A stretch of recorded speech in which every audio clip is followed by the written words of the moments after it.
আরজিকরের ঘটনার খবর পেয়ে ছাত্র যুব মহিলারা ছুটে এসেছিলেন হাসপাতালের সামনে। পুলিশ তখন মৃতদেহ নিয়ে জোর করেই প্রায় হাসপাতাল থেকে বেরোতে চেষ্টা করছে, বাধা দিয়েছিলেন তারা। শনিবারও একইভাবে হাসপাতালের সামনে বিক্ষোভ দেখিয়েছিলেন ছাত্র যুব মহিলারা। এবার আরজিকর হাসপাতালের ঠিক উল্টো দিকে একেবারে মঞ্চ বেঁধে অবস্থান বিক্ষোভ শুরু করলেন তারা। কতদিন চলবে? দাবি দোষীদের শাস্তি, দাবি আরজিকর সহ গোটা রাজ্যের যে বেহাল স্বাস্থ্য ব্যবস্থা, নিরাপত্তা ব্যবস্থার জন্য এই ধরনের ঘটনা ঘটেছে সেই সিস্টেমকে পাল্টানো। ফলে এই দাবির লড়াইয়ে রাস্তাতে ছাত্র যুবরা আগেও ছিল, এখনও আছে এবং থাকবেও। আপনারা টানা অবস্থান বিক্ষোভ চালিয়ে যাবেন? আন্দোলন লড়াই চলবে। আপনাদের দাবি কি? দোষীদেরকে শাস্তি দিতে হবে।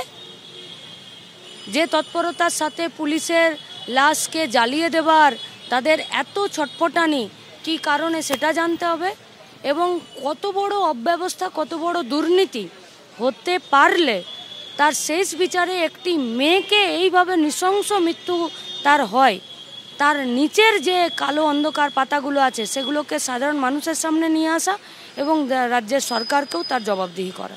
বক্তব্য সকলেরই যে বক্তব্য একই, যে এই জঘন্য ঘটনার বিচার তো চাই, কিন্তু বিচার চাওয়ার পথে যে হস্তক্ষেপগুলো ঘটে চলেছে, যে আই ওয়াশটা করার চেষ্টা হচ্ছে, প্রত্যেকেই বুঝতে পারছে যে ঘটনাটা ঘটেছে সেটা যেরকমভাবে সরলীকৃত করার চেষ্টা করছে, বা এতটা সরলীকরণ করার ঘটনা এটা নয়।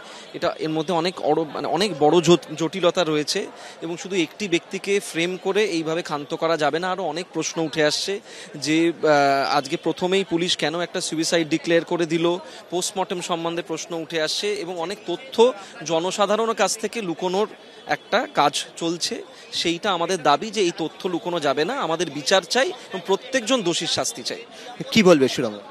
প্রশ্ন তো এখনো অনেকগুলোই রয়ে গেছে, কিন্তু এরকম একটা ভয়াবহ ঘটনা ঘটার পর যে প্রথমেই যে ভিকটিম মেয়েটি তার উপর দোষারোপ করার চেষ্টা করা হয়েছে, এটা ভয়াবহ। আর আজকে শুধু সিকিউরিটিটা এখানে প্রয়োজন নয়, প্রত্যেকটা জায়গায় প্রয়োজন।